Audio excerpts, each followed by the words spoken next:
ایک گاؤں میں ایک کسان تھا جسے جانوروں کی بولی سمجھ میں آتی تھی۔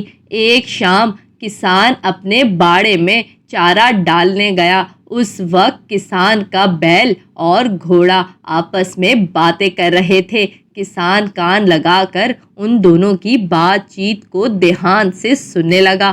بیل اداسی سے گھوڑے سے کہہ رہا تھا، واہ گھوڑے بھائی، تمہارے تو جب دیکھو ٹھاٹھ ہی ٹھاٹھ ہیں۔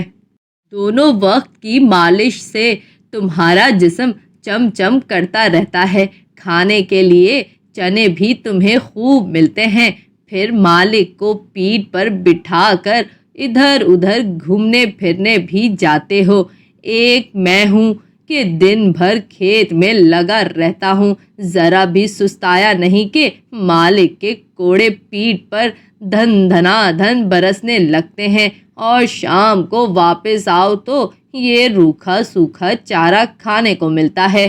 گھوڑے نے یہ سن کر اتراتے ہوئے کہا، اداس کیوں ہوتے ہو بیل بھائی، میں جیسا کہوں تم ویسا کرو تو تم بھی میری طرح شان و شوکت سے رہ سکتے ہو۔ بیل نے بے تابی سے کہا، جلدی جلدی بتاؤ نا گھوڑے بھائی کہ مجھے شان و شوکت سے جینے کے لیے کیا کرنا چاہیے۔ گھوڑے نے ہنستے ہوئے بیل سے کہا، آسان کام ہے، کل جب تمہیں مالک کے نوکر تمہیں لینے کے لیے آئیں تو انہیں خود کو چھونے نہ دینا، انہیں ٹکر مارنا، ایک دم عجیب و غریب حرکتیں کرنا، زمین پر لیٹ جانا، کچھ مت کھانا اور منہ سے سفید جھاگ نکالنے کی کوشش کرنا، بس پھر تو تمہارا عیش ہی عیش ہوگا۔ سیدھے سادے بیل کو غلط مشورہ دیتے ہوئے گھوڑے کو دیکھ کر کسان نے یہ ٹھان لیا کہ وہ ایک نہ ایک دن گھوڑے کو ضرور اچھا سبق سکھائے گا کہ وہ آئندہ کبھی بھی کسی جانور کو غلط مشورہ دینے کی کوشش نہیں کرے گا۔ دوسرے دن جب کسان کے نوکر بیل کو لینے گئے تو بیل نے گھوڑے کے دیے ہوئے غلط مشورے پر عمل کرتے ہوئے ایسی ادھم مچائی کہ نوکروں کے چھکے چھوٹ گئے اور وہ ڈر کر بھاگے بھاگے کسان کے پاس پہنچے اور سارا ماجرا کہہ سنایا۔ کسان نے بیل کی حالت جانچنے کا ناٹک کرتے ہوئے کہا کہ لگتا ہے بیچارہ بیل بہت زیادہ محنت مشقت کرنے سے بیمار پڑ گیا ہے، اس لیے آج سے یہ آرام کرے گا اور بیل کی جگہ آج سے گھوڑے کو بیل میں جوتا جائے گا، اور جب تک بیل اچھا نہیں ہو جاتا کھیت میں گھوڑا ہی کام کرے گا۔ اب تو گھوڑے کی شامت آ گئی۔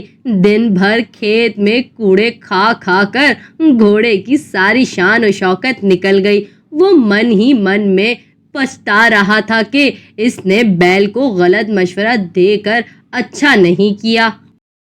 ایک ہفتے کے بعد کسان نے جان بوجھ کر گھوڑے اور بیل کے لیے ایک ہی جگہ پر گھاس ڈالی تاکہ وہ جان سکے کہ دونوں کے درمیان کیا بات ہوتی ہے۔ گھوڑے کو دیکھ کر بیل چہکتے ہوئے بولا، واہ بھائی دوست، کیا مشورہ دیا تم نے، میں تو قسمت سے راضی ہو گیا۔ اب تو کچھ کام نہیں کرنا پڑتا اور وقت وقت پر ہرا ہرا تازہ چارہ کھانے کو ملتا ہے۔ یہ سن کر گھوڑے کو احساس ہو گیا کہ بیل کی نیت اب کام پر جانے کی نہیں ہے۔ گھوڑے نے دل میں سوچا، اگر بیل اپنے کام پر نہیں جائے گا تو اسی طرح کچھ دن اور کھیت پر کام کرتے کرتے تو وہ پرلوک سیدھا چلا جائے گا۔ اس نے کچھ سوچتے ہوئے بیل سے کہا، دوست، بڑے دکھ کے ساتھ تمہیں کہنا پڑ رہا ہے کہ مالک نے تمہیں ایک کسائی کو بیچ دیا ہے، کیونکہ مالک کی نظر میں اب تم کسی بھی کام کے نہیں رہے۔ یہ دیکھ بھال اور 2 وقت کا ہرا ہرا چارہ اس لیے دیا جا رہا ہے کہ تم صحت مند ہو جاؤ اور کسائی سے اس حساب سے اچھی رقم وصول کی جا سکے۔ یہ سنتے ہی بیل سوکھے پتے کی طرح تھر تھر کانپنے لگا اور گھبراتے ہوئے اس نے گھوڑے سے کہا کہ گھوڑے بھائی، اب تم ہی مجھے بچانے کی کوئی ترکیب نکالو، میں اس طرح ناٹک کر کے مرنا نہیں چاہتا ہوں۔ گھوڑے نے تیر نشانے پر لگتا دیکھ کر کہا، کل سے بیمار ہونے کا ناٹک مت کرنا، مالک کو تم بھلے چنگے لگو گے تو وہ تمہیں نہیں بیچے گا۔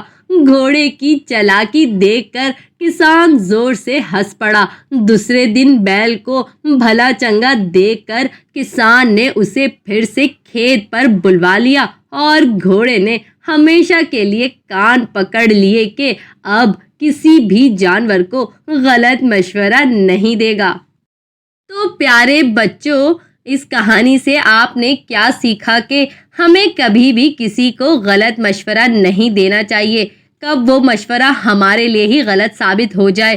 امید ہے میری ایک کہانی آپ کو ضرور پسند آئی ہوگی۔ میرے channel Chintu S T V کو لائک کریں، شیئر کریں، سبسکرائب کریں اور ہاں، بیل آئیکن کو پریس کرنا نہ بھولیے گا۔ Okay, bye.